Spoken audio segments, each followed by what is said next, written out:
Thank you for staying with us. Two landmark decisions on the floor of the Senate have rekindled hope of Nigerians in credible future elections, while reviewing its earlier decision on some clauses in the electoral amendment bill that was passed in July. The Senate approved direct primary for the nomination of candidates for elections by political parties. But some senators from the Opposition People's Democratic Party, PDP, kicked against the idea, saying it is anti-democratic and against the wishes of Nigerians. Let's share how it transpired on the floor of the Senate with you. Senators and the public, especially electoral reforms advocates, clashed on issues that had to do with the amended Electoral Act bill.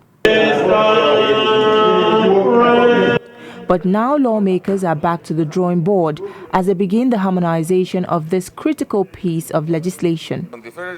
It was not an entirely lovey-dovey deliberation, as tempers soon flared. Some senators were unhappy about the decision of the upper legislative house to adopt the position of the House of Representatives on Section 87, which deals with the conduct of political party primary election.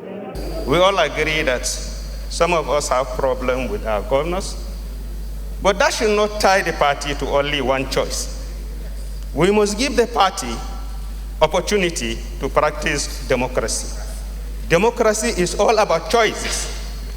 If we tie the hands of the political parties to only direct primaries, it means we are not giving the parties the opportunity to practice democracy. I really believe that if this our democracy will be strengthened, if this our democracy will grow, and if we are going to be able to take it to anything close to global best practice standards, it is time for us to adopt direct mode primaries. Okay.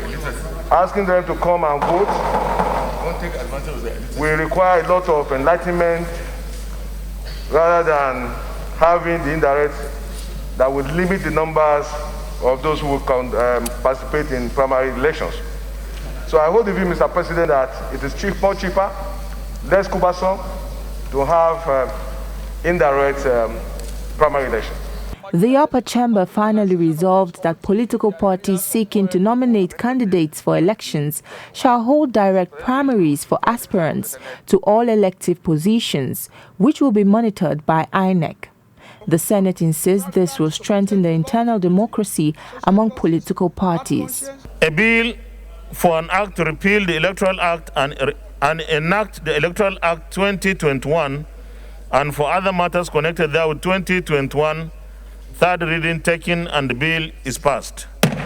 The Senate also expunged the controversial amended Clause 52 subsection 3 of the electoral bill, which subjected transmission of election results by the Independent National Electoral Commission to the approval of the Nigerian Communications Commission.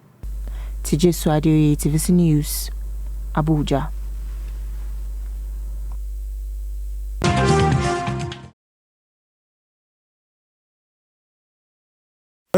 Babajide, looking beyond the desirability for this electoral amendment bill, I can see a lot of heavy politicking. It's yes, when Nigerians, when they are home now, yeah, direct primaries. Do you understand? Electronic voting. I mean, transmission of election results. But what is happening behind is very, very interesting and intriguing. You see, you got to ask yourself why the PDP members in the National Assembly were against the idea of having direct primaries. The reason is the trigger for this move were the events that took place in the course of the World Congresses of the APC. Many of these lawmakers were disenfranchised at their respective states. Their supporters were chased away. They were not allowed to vote. Some of their supporters were beaten up by the almighty governors who did everything to make themselves stronger while weakening people in the National Assembly. If the National Assembly had not come up with this idea, it is those people who emerged at those congresses that will be the delegates who will determine who wins what as we go further in the whole in the building of party structures, you know, within the APC. So a lot of them were already, they were left red-faced by what transpired. They had suddenly become at the mercy of their governors. Some of them had become literally political exiles in Abuja. People who were becoming more and more irrelevant in the politics of their own states. This is what happens every time we approach an election year. You see that the rate of turnover of federal lawmakers is extremely high. I don't know any country in the world where it is as high as we have in Nigeria, because governors will begin to build new boys, new corps of loyalists, and simply brush these ones aside.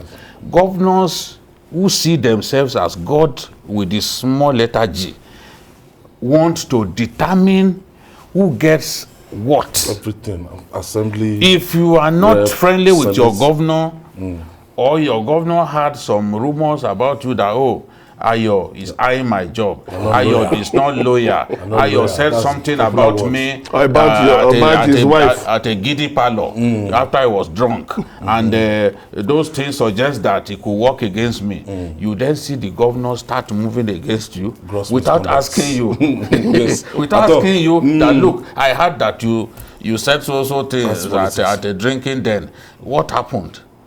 Gradually, you find that they will be grooming someone else for your constituency. At the end of the day, you then have governors even thumping their chest that they retired some people, that they turned some people to bloggers, this and that. This is the situation. Yes, this is what we are facing. Now, lawmakers have their own powers. They have powers that they are reluctant to use in many cases. Because, they don't want to offend the president, they don't want to offend their governor, they don't want to do this, they don't want to do that. We now see that when those governors, when those lawmakers are pushed to the wall, they can at least use some of those powers. This is what we are seeing. Now, the interesting thing is that all of these people, these governors today, who are harassing people in the National Assembly, who want to make sure that those in the National Assembly don't return, unfortunately for them, in their greed to perpetuate themselves within the political firmament, they find a way to go to the Senate. Most of them, where they too are then subject to harassment. You know? By the new kid. So their own Damascus experience always comes after they've been in the National Assembly for some time. You see governors who are against autonomy for this, autonomy for that. They are the ones who will now come out and say, no, autonomy is good. But when you were governor, you were imagining that you'll be there forever. You didn't think that this was right. So I don't blame these guys. If they were disenfranchised, if I were in their shoes, and I went to my constituency, I was not allowed to do. I was disenfranchised in the winner takes all arrangement that dominates our politics. Then why won't I go for this idea? I've seen headlines saying that they have recommended. No, they are not recommending. That's not good journalism. They have proposed it. They have come up with a bill. They have mandated it. It is, except the president refuses to give his assent. The award is law. It is not. They have not suggested. They have not suggested. And they can even veto Mr. President if Mr. President does not sign it. If they want. Yes. If they want. Yes. But you know, they did it to Obasanjo once. But I don't think these ones will do it. No, these ones will not do it. Now, the point I'm making, that I want to make quickly is they are not suggesting to anybody. They have come up with a law. Yes, this is proposed law. Except it's the president that needs to give his assent, and then it becomes law. If the president does not give his assent, then we are back to square one. Emeka, let's check the system we used to have before. Now, we've had primary election that is just like something like an arrangement. Now, when you have a primary election and the incumbent governor has what we call super delegates, the commissioners, do you understand? Special the ward advisors, chairman, the special advisors, is it super delegate? Yeah, I think they call them super or statutory. Yes, statutory delegates. Yes, statutory delegates. So before you know it, the governor has like 45% of the entire delegate, and they're all singing with the same voice, and they enter a place, money might have exchanged hands, and before you know it, somebody will be defeated overwhelmingly. Now, the other side of this now is that card-carrying members of the party on the streets, that's what this proposal is saying, will be the one to decide your fate. Yeah, well, I think it is a welcome development if truly the members, registered members of the party, of the parties are allowed to, produce candidates. But this is Nigeria where interesting things happen in politics. If you remember the case of Murtala Yako, when a call from Aso Rock just put pay to the ambitions of other candidates, and the party executives were just told to forward his name to INEC without any clear primaries. People were at the stadium waiting. If you remember also, it happened in Delta State in 2019. At the time he talked about that. They didn't even know where the primaries held. So you see, even know the delegate. The delegate. So I wanted to discuss that one. Say direct primaries. Okay, fine. How are you sure that cards will not be produced overnight? Membership list produced overnight. Okay. And then suddenly you get to the venue, and a desperate governor, has arranged, marshaled enough voters, enough members, with a list drawn up overnight. You are teaching them new tricks. They are the ones. But the case of Murtala Yako is very instructive. Okay. It's very instructive. I mean, people were at the stadium in Yola waiting for the primaries to begin, only for them to get a call from Presidential Villa that, listen, just submit this person's name to INEC, and the primaries are over. So how worse can it get? Well, there have been some amendments now to the law that will make such things difficult. Yes, but you see, before we go to our guests, we've experienced some very strange things with these indirect primaries. Sometimes a candidate will just have to bundle delegates out of the states. You go and hide them somewhere. You go and remove their phone. You go and hide them, take their phones, so that other people cannot. He would have given them money, but he doesn't want other people to have access to them, so that they don't take money from two different candidates. So once he has bought their conscience, he wants to keep them until the whole exercise is over. Stop communication. And they will be incommunicable. Then they will bring a luxury bus that will now carry them and take them straight to the venue of the election. It happened in Ekiti now, the primary election for the governorship. It happened in Ekiti, And it's not Ekiti alone. Before they start getting angry, that why is he mentioning it? It happens, this is the way it is. They will not allow. You are not going to give people money and watch them go and make money off other candidates. You want to quarantine them somewhere. Yes. Since you are paid for their conscience, and then take them straight to the venue. Even President Buhari's the presidential primaries of the APC. 2015. It happened. Yes. It happened. We still remember, So some of you remember somebody was complaining that they had no access to. That they had the money. But they couldn't spray it. They couldn't spray it on those people because they had been quarantined by the people reached to them first. So that is the thing. All these people, the truth is, they first tried this thing. APC first tried this direct in Osun State. You know. Okay. And they saw that it worked. Yes. And then they tried it again in Lagos. They tried it again in Lagos, and I think that Governor Ganduje too. Okay. Also tried it in we have the spokesman of the Nigerian Senate, Senator Ajibola Bashir, joins us via Zoom for more on this discussion. Thank you for joining us, distinguished Senator.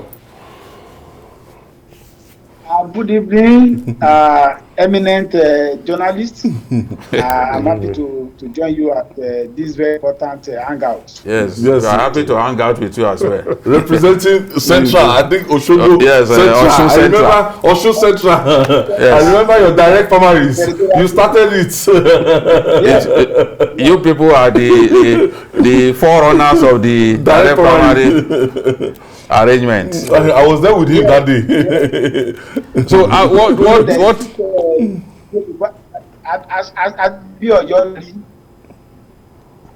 We want you to tell us how how the Senate came to this decision. It came to a lot of us who are far away from you people as a surprise. Actually, what happened was that at the time the bill was initially passed, Section 87 was left untouched by the Senate. But when the review committee was set up and we were preparing for the concurrence meeting with our colleague at the House of Rep, we isolated areas where there are disparities in what was passed at the Senate and what was passed at the Rep. About 5 highlighted areas were considered to be gray areas. One, the inclusion of other electronic device in Section 43, the issue of transmission results and role of NCC in Section 52, subsection 3, the provision on transmission of results in Section 63, then the issue of primary in Section 87. Specifically on the issue of the primary, the position of the House of Representatives is to adopt direct primary, but that which may be supervised or monitored by INEC. So in our review committee with our committee on INEC, we discovered that when we want to go to the conference, we need to firm up the understanding that if we are agreeable to direct primary, we should not leave it without certain safeguards. So what happened at the plenary yesterday was not just adoption of the direct primary, which had been adopted by the House of Representatives, but also to provide certain safeguards to ensure transparency and integrity of the process. I followed some of the fears that are expressed by some of the contributors at this program on the issue of possible manipulation and certain antecedents that had occurred in the past. So the new provision of Section 87 are not only provide for the direct primary, but made certain safeguards which we believe, if followed, will strengthen direct primary as a means of ensuring internal democracy in emergence of candidates. And what are these provisions? One, it is compulsory that INEC must monitor the direct primary. So the word shall was used in subsection 1 of Section 87, unlike may that was used in the extant law and the version passed by our colleague in the House of Representatives. Secondly, there is also a provision imposing a duty on INEC to ensure monitoring and presence in all the centers where the direct primary is to be held. Also, in order to avoid a change of rules overnight, mandatory, all political parties must submit the guideline with at least 14 days before the date of the primary.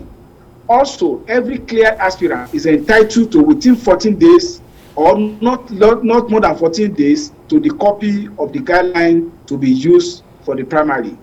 Also, every cleared aspirant should be given opportunity for registered members of the party to vote for him. And to safeguard this, we especially provide that the guidelines are to be made by the team, which we left to their discretion, must include that register of members must be used for purpose of attestation of member. And of course, any aggrieved member is allowed to challenge compliance with the provisional law or deadline in the federal, High Court. We believe with this may safeguard some of the untoward experiences and sharp practices, some of them highlighted earlier on by some commentators in this program, will also be addressed. I think that is our take on the issue of direct primary.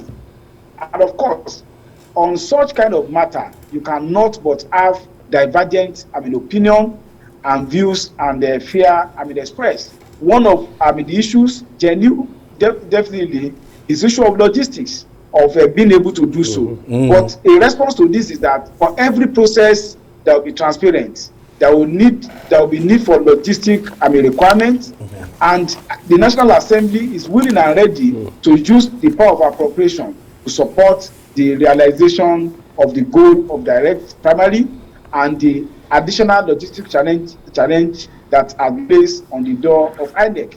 For political parties, some of the issues that have been raised in support against direct primary by some political observers on political party showed, with respect, lack of seriousness of having a genuine political party.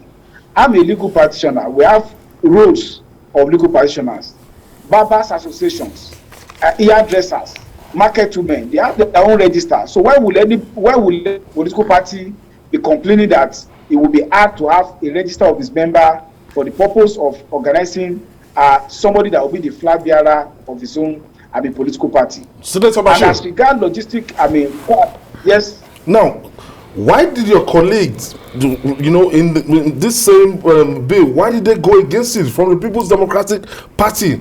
Why was it easy for the APC to use their majority to pass it? Oh, Ozumbaku, it's not true. At the plenary yesterday, and I say it with all responsibility, the decision primarily cut across party lines. In fact, one of our colleagues, who is a member of the Ammunition Committee from the PDP, is a strong. Wow. No, back. Senate spokesman Ajibola Bashiru will try and just connect him because what he said now, the reality is, look, just setting it now. That means if we are to do primaries for 8 political parties for House of Representatives, that means INEC is going to supervise all. They are going to, in terms of logistics, ballot papers, anything they want to do, party register. It imposes apart from the main election, serious logistic and personnel challenge. Yes, for the INEC. Do they have the wherewithal? They have by this bill. INEC might be overstretched. Made life more unbearable for INEC. I agree absolutely that we need these direct primaries in anything that ensures greater participation, that is more participatory. Yes, that people for it. It will be people oriented. Because clearly it's so, you cannot have a situation in which some delegates that even other candidates have no access to get to decide who becomes governor. Other people would not be happy. But this one, at least every card-carrying member of the party can take part in it. It's far more participatory, and in fact, to bribe all of the delegates, all of the it got so bad. The members, is not easy. 3,000 delegates. It got so bad at the point in time. Some people they can accommodate 3,000 delegates, and they will give them $10,000. Yes. It got so bad. The delegate game was a very big game. One person will give 8,000, the other person will give 10,000. At the end of the day, the person who gave 10,000 will triumph. So it's a democracy. That look at what happened during the PDP Port Harcourt, the presidential primaries. As they are landing, Atiku's group were far more organized. They are positioned their agents at the airport. As you are landing, They are talking to you. Oh, you are a delegate. You are here for this. They will tell you there is an hotel that they have already. They brought the Bureau de Change people down to the. They will tell you there is an hotel that they have already. They brought them from the adjoining states. Already kept for you people. So they are giving you that guarantee of accommodation, and at the end of the day, you also get to take some colors. You know, in the process. So this is the Very thing. lucrative. They are coming. You see, organized. But you also need to be organized. That's why somebody when position people. You are sense once they sense that this is a delegate. This person looks new. They will talk to you politely. Are you here for the PDP presidential convention? Yes, primaries. You say yes. Okay. So we are working for. We've kept everything accommodation somewhere for you. They will take you there.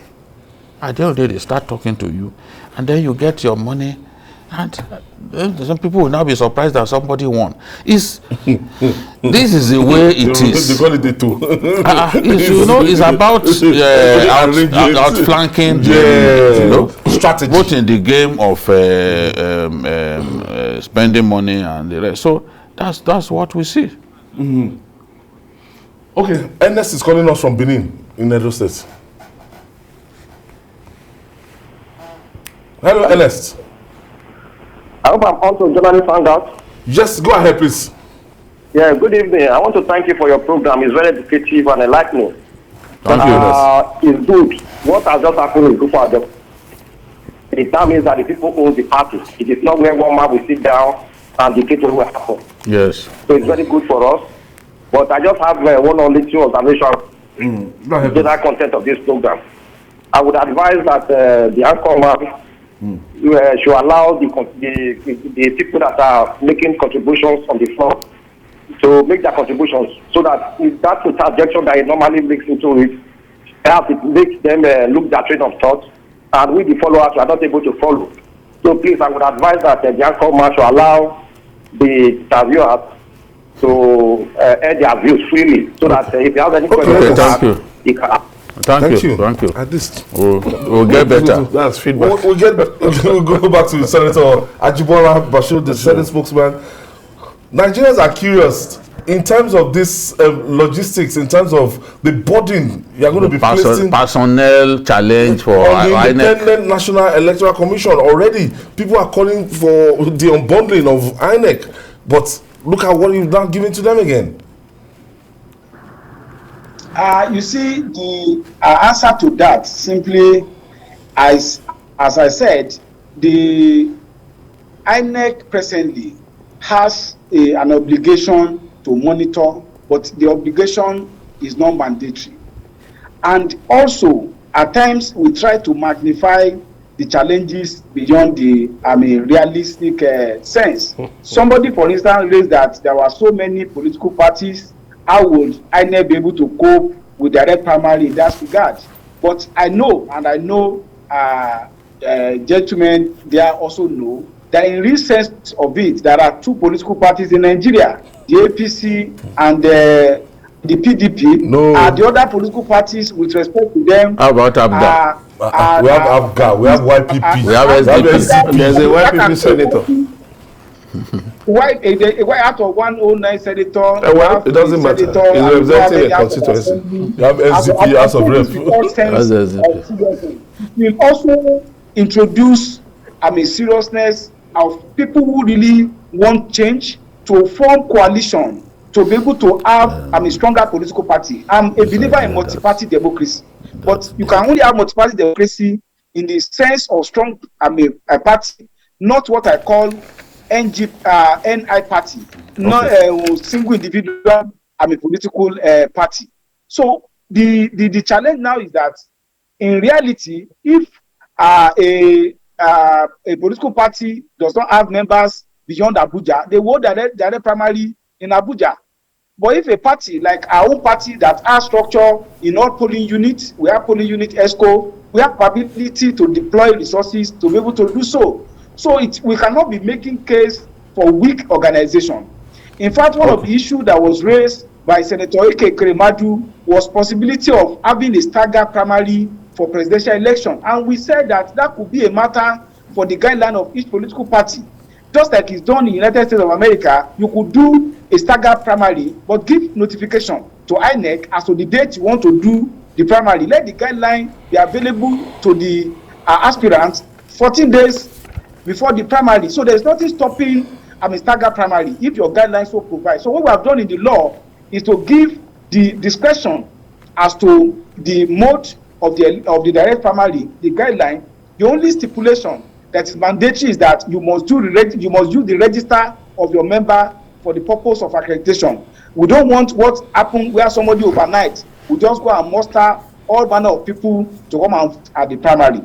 So then in terms of INEC, I know that INEC maintain offices in all local governments. They have electoral officers, they have assistant electoral officers, and they also have within their framework to put ad hoc staff to hold the election. And mind you, in the new electoral act, the provision is that primary will be concluded at least 180 days before the date of the election, so that the question of pre-election challenges would have even been resolved. So there's ample time to conduct the primary, ample time to challenge the primary before the election. So this has to be looked in that context. In any event, anywhere in the world, democracy is not cheap, it is tedious, and it is very rigorous if it is going to really meet the challenge emanating from the will of the people. Senator, you people have done well with some of the bills that are coming through during this dispensation.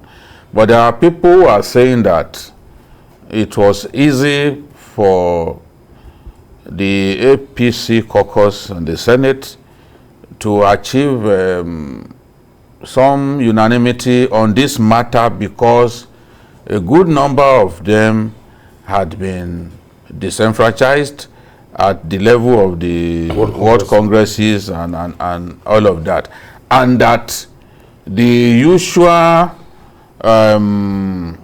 problem of so many federal lawmakers now returning to the House, that this could be the silver bullet that addresses that. What do you have to say to this? Jide, with respect to, I don't think anything in politics that has to do with law serves as a silver bullet or anything.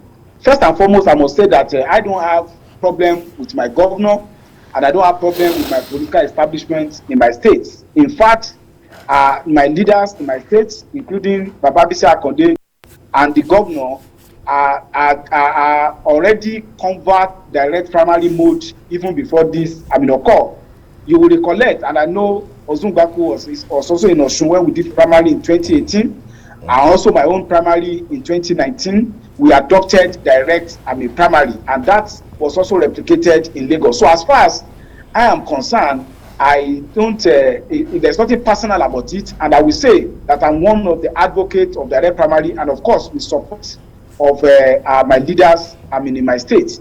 Then as to other legislators, and I will tell you, irrespective of whatever mode of primary you put in place, anybody that is a politician that decountenance the role and importance of governors and leaders of the party in any processes does so at his own peril. So there is nothing like silver bullet, but what will require is that we need to see a synergy between governments, that meaningful development can even occur to the state. So I will enjoy our colleagues who may have that challenge with their government, find a way to make peace with the leadership of the party, to make peace with the members and the party structure. As for us, in the state where I come from, state of Osun, we don't have problem with direct or indirect primary. We don't. We have a structured leadership that take decision as to what will be and will not be in the context of what we call democratic centralism that is operative in our structure here. So there's nothing personal for me about it. But as far as we are concerned, we practice direct primary, and members of the party are very enthusiastic about it. One more question for you. Yes, during the APC primary, governorship primaries in Anambra State, INEC, after the primary, INEC wrote a report saying that his officials waited at different points and there were no primaries till they left. Now, you are talking about primaries holding 180 days, but does it mean that there is no time limit within the day for primaries to hold, to the extent that INEC wrote a very serious report, a damning report, that there are no primaries, but by the next day we saw figures and somebody was declared as the party's governorship candidate. How do you handle such a thing? Yeah, Ayo, the thing is that operated on our mind when we were drafting Section 87, and that is why, you see, under the extant law, that may be possible, because the word of the extant law is that the primary may be monitored by INEC. We have changed it to shall be monitored by INEC. Any political party that tries to change that procedure, even if it is my own political party, will have to bear the brunt of the law. In fact, specifically, I think subsection 4 or 5 stated that INEC shall deploy its officers to monitor at every center. We are aware, when you are making law, there is what is called mischief rule in being able to make law. We knew the mischief that could be done and that might have been done under the existing law. I'm not saying in any way that there's anything wrong with the primary of my party in Anambra, but we have strengthened provision to ensure that INEC indeed monitor, not only that they should monitor, but a duty is expressly placed on the monitor. The implication of this is that any primary not so monitored by INEC will be null and void and will have no effect. I want to thank you, distinguished Senator Ajibola Bashir, Osun Central Senatorial District. Thank you for your contribution. Thank you for your time. We are grateful. Used to be the Attorney General of the state under Governor Raouf Aregbesola, the brilliant lawyer at that. That's our friend. He speaks excellently at all times. He's always ready. He used to be an aluta. Yes, Senator. Back in the Unilag. Yes, we'll take a break. When we come back, we'll discuss more. Still Journalist Hangout. Stay with us.